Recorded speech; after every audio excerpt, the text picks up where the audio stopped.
শালা কিচ্ছু নাই, কোনো গন্ডগোল আমি কিচ্ছু নাই।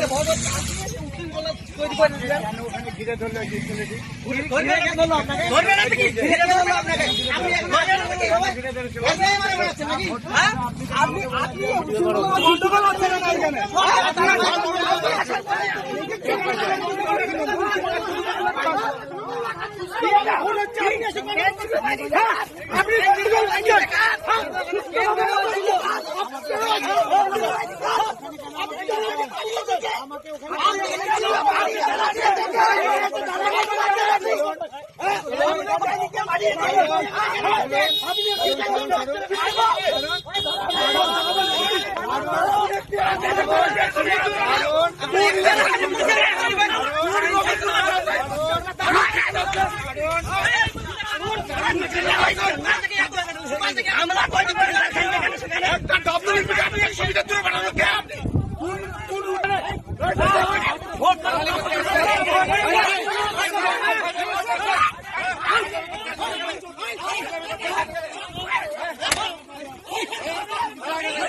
নেতাগিরি